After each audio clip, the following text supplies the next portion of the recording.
ಧರ್ಮಸ್ಥಳ ಪ್ರಕರಣದಲ್ಲಿ ಸಾಕಷ್ಟು ವಿಷಯಗಳು ಈಗ ಬೆಳಕಿಗೆ ಬಂದಿರುವಂಥದ್ದು. ಹಿಂದೆ ಸಿದ್ದರಾಮಯ್ಯನವರು ಮುಖ್ಯಮಂತ್ರಿಗಳಾಗಿದ್ದಾಗಲೇ ಏಕಾಏಕಿ SITಗೆ ಆದೇಶ ಮಾಡಿದಾಗಲೇ ಸಾಕಷ್ಟು ಅನುಮಾನಗಳಿಗೂ ಕೂಡ ಎಡೆ ಮಾಡಿಕೊಟ್ಟಿತ್ತು. ಯಾಕಂದರೆ ಅಂದಿನ ಮುಖ್ಯಮಂತ್ರಿಗಳು ಒಂದಿನ ಮುಂಚಿತವಾಗಿ ಹೇಳ್ತಾರೆ ಯಾವುದೇ ತನಿಖೆ ಅವಶ್ಯಕತೆ ಇಲ್ಲ ಅಂತೇಳಿ. ಆದರೆ ಮಾರನೇ ದಿನವೇ ಏನು ಕೆಲವು ಪಟಭದ್ರ ಹಿತಾಸಕ್ತಿಗಳು ಮುಖ್ಯಮಂತ್ರಿಗಳನ್ನು ಅವರ ಸ್ವಗೃಹದಲ್ಲಿ ಭೇಟಿ ಮಾಡಿದ ನಂತರದಲ್ಲಿ ಮುಖ್ಯಮಂತ್ರಿಗಳೇ SITಗೆ ಆದೇಶ ಮಾಡಿರುವಂಥದ್ದು ಕೂಡ ನಾವು ನೋಡಿದ್ದೇವೆ.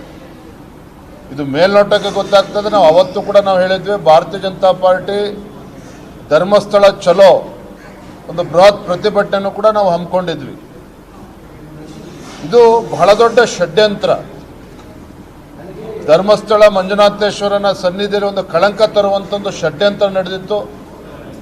ಹಿಂದೂಗಳ ಒಂದು ಧಾರ್ಮಿಕ ಶ್ರದ್ಧೆಗೆ ಒಂದು ಕೊಡಲಿ ಪೆಟ್ಟನ್ನು ಕೊಡ್ತಕ್ಕಂಥ ಷಡ್ಯಂತ್ರ ನಡೆದಿತ್ತು. ಆದರೆ ದುರಂತ ಏನಪ್ಪ ಅಂತ ಹೇಳಿದ್ರೆ, ಅಂದಿನ ಮುಖ್ಯಮಂತ್ರಿಗಳು ಸಿದ್ದರಾಮಯ್ಯನವರು ಇದ್ಯಾವುದನ್ನು ಕೂಡ ಪರಾಮರ್ಶೆ ಮಾಡ್ದೇನೆ ಯಾರೋ ಬೀದಿಲಿ ಹೋಗೋರು ಬಂದು ಹೇಳಿದ್ರು ಅಂತ ಹೇಳಿದ್ರೆ SIT ಆದೇಶ ಮಾಡಿದಂತೆ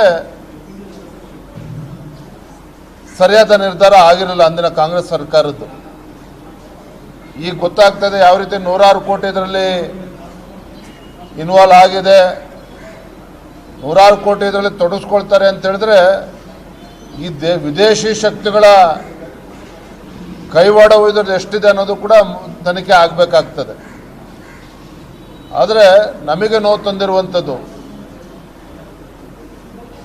ಕಾಂಗ್ರೆಸ್ ಸರ್ಕಾರ ಇಂಥ ಷಡ್ಯಂತ್ರಗಳಿಗೆ ಶಕ್ತಿ ತುಂಬುವಂಥ ಕೆಲಸ ಮಾಡಿದ್ರಲ್ಲ, ಇದು ನಾಡಿನ ದುರಂತ. ಇದು ಅದು ಇವೆಲ್ಲವೂ ಕೂಡ ಯಾರ್ಯಾರು ಇದರಿಂದ ಇದ್ದರು, ಯಾರ್ಯಾರು ಇದಕ್ಕೆ ಹಣ ಬಂಡವಾಳವನ್ನು ಹಾಕಿದ್ರು, ಯಾಕೆ ಅಂದಿನ ಮುಖ್ಯಮಂತ್ರಿಗಳು ಕಣ್ಮುಚ್ಕೊಂಡಿದ್ದಕ್ಕೆ SIT ಕೊಟ್ಟರು, ಇವೆಲ್ಲವೂ ಕೂಡ ಸತ್ಯಾಸತ್ಯತೆ ಹೊರಗೆ ಬರಬೇಕು ಅನ್ನೋದು ನಾಡಿನ ಜನರ, ಹಿಂದೂಗಳ ಒಂದು ಅಪೇಕ್ಷೆ.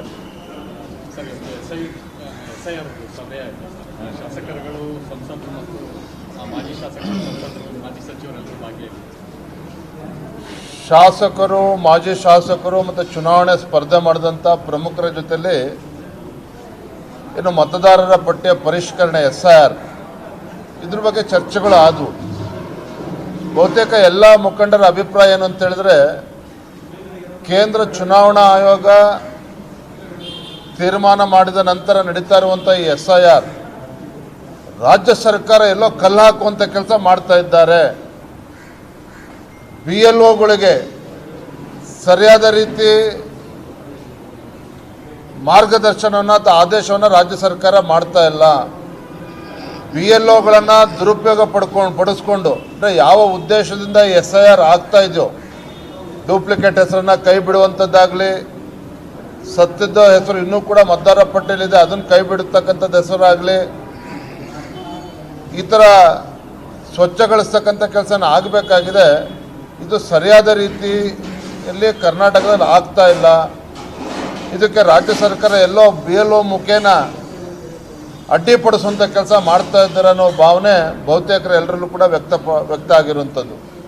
ಹಾಗಾಗಿ ಮುಂದಿನ ದಿನಗಳಲ್ಲಿ ಇದ್ರ ಬಗ್ಗೆ ಯಾವ ರೀತಿ ನಮ್ಮ ನಡೆ ಇರಬೇಕು ಎಲ್ಲವನ್ನೂ ಕೂಡ ನಾವು ಚರ್ಚೆ ಮಾಡಿದ್ದೇವೆ.